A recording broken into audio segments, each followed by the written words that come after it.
is R.O.B zoning out until My favorite R.O.B skin, by the way. That like cherry blossom pink. It's just so nice on him. Yeah. Ah. I don't see that one. I usually see a lot of the default or the yellow one, but here we're going off. And as I said, R.O.B's going to kind of look to wall out a lot in this because R.O.B being one of the heavier characters is going to get a lot of damage taken off from Bayonetta getting a combo. Look at that, one interaction up to 52%. Yeah, that wasn't even that many hits. It was just like a kind of like a 1-2-3. Yeah, so it's going to be a lot on R.O.B to zone out and rack up where he can. We might see a stock here. Yeah. Oh, fell out. Well, not quite leading into that second fair.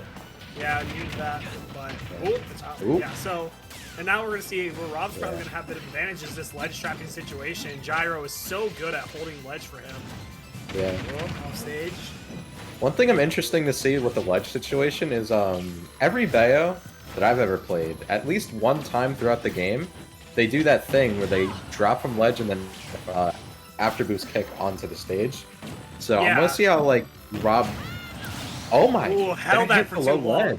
Yeah, no, that back air is a massive and strong hitbox, and he just held on ledge a little too long. It's gonna result in a pretty decently early stock take there. Yeah, that was really good spacing and timing to get that hitbox. Absolutely. Yeah. Oh, we got kicked down. But yeah, so Bayonetta's got to try to use his mobility to get in here and get some of these good hits, just like that. That dive kick. That SDI is coming into play. That up air is going to be really dangerous to play around with like that if he's got that SDI kind of on deck like that.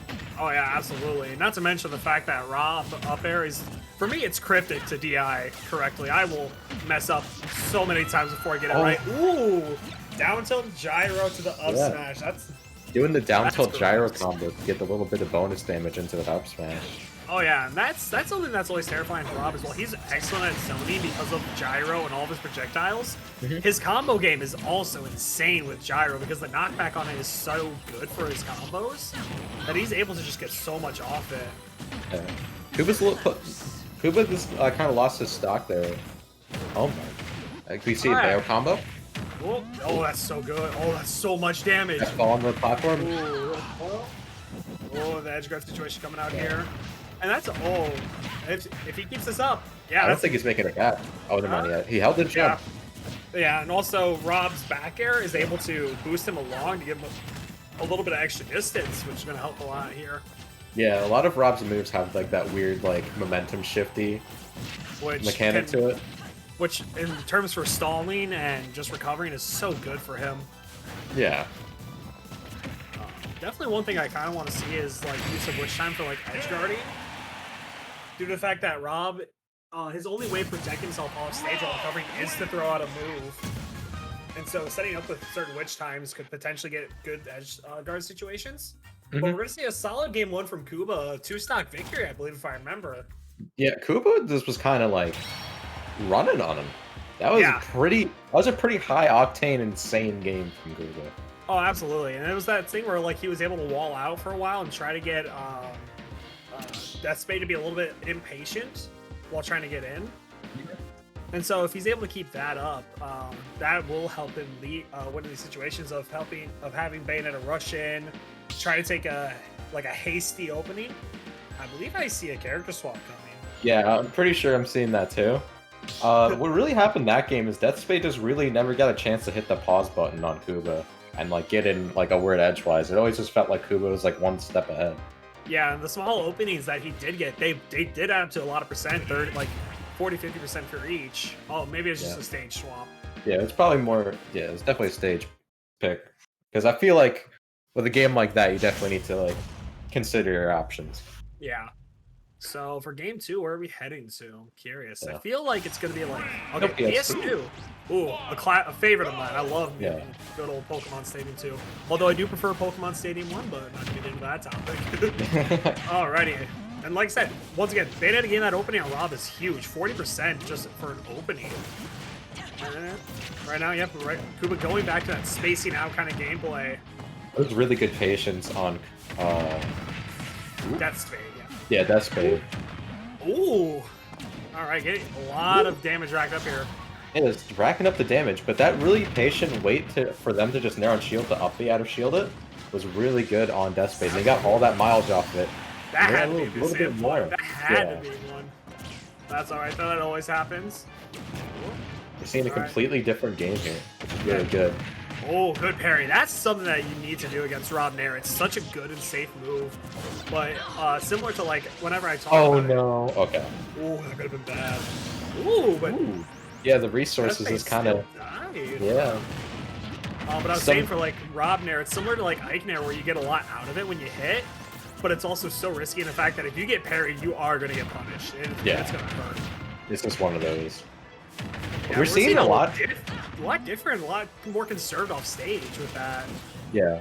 It feels like they tightened up their conversions off the stage, because it felt like in game 1 they were getting them to that point off stage, but they were just kind of like missing a beat where their conversions weren't connecting in quite the right way. So I feel like Deathspade's kind of pulling back a little bit more and just taking the damage and just getting back to stage. And it's working in dividends for them. Oh, and yeah, even get a stock there. I was actually kind of worried it wasn't going to kill, and I looked at 165. I was like, that's not going to kill 165. Oh boy. Yeah. I was like, that better kill. Oh, there we go. Yeah, so we're seeing a lot more like the off-stage play coming from Deathspade this time around, which I think is going to be Bayonetta's advantage in this matchup in the terms of the edge guard. KOOBA just throwing out the robo arm. Look at that. Such a good way to stall and like makes up her recovery there. Good match to get out of the berry. Right now, it's kind of going back to that neutral play, trying to find an opening on each other. Yeah, that up smash narrowly missing because he up beat away. Yeah, so close. Right now, KOOBA's just trying to find something to close up his stock here. Yeah, KOOBA doesn't have too much percent on him right now. If he can steal out the stock, this could still be a really good game, too, for him to steal away. Absolutely. If he's able to hit... Ooh. A little long on the charge. Yeah. But, hey, sometimes you just gotta go for the reads. Yeah.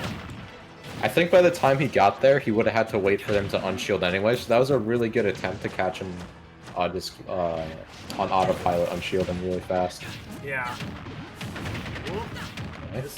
Ooh. I don't know if we're gonna see anything off the top. That might, yeah, fair hits off the top a lot higher now, so like, from what I remember from the changes from going from Ultimate, from 4 to Ultimate, is that they basically reversed, like, they changed the knockbacks almost on the fair and the up air to swap, where fair goes a little bit farther up than it did in 4, and up air goes out farther than it did in 4.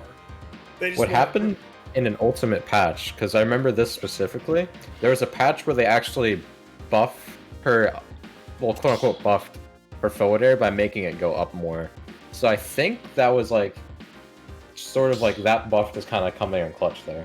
Yeah, no, and that, and also the fact that KOOBA just not being able to get that second stock, let Bayonetta have a good amount of rage, which can come into a lot of effect. As much as it's not like Smash 4 levels, it can make a difference between a stock closing still at those lower like 90s and such like that. So I think that came in to help a lot there. So right now, 1-1. This is what I said I like about these best of fives. These players are usually they're like a much higher level play where the adaptations come in and they make so much more of a difference. Yeah. So now we're going to go to Town and City, and I think this is a really good pick. As long as KOOBA is able to avoid these sort of escorts off stage, he can live for quite a while because the Town and City ceiling is higher than average. Yeah, from game 1 to now, I feel like Deathspade has really gotten their conversions and their combo game on point. So I feel like KOOBA's really got to be careful and just play around it. Absolutely. Alright, but so yeah, I think this is a stage that can go really well for KOOBA, but also very bad because Bayonetta does have a lot of that like off-stage carry. Yeah. So he's got to be careful with it, but it can come a lot in his favor. R.O.B's kill power is pretty strong off the sides with side B, and then not to mention he's up air is a really strong kill move if you're not careful. Smart attempt from that witch time on the gyro to get him stuck in there, but he was just barely far enough away to not activate it. He's got to carry him off the top with that as well.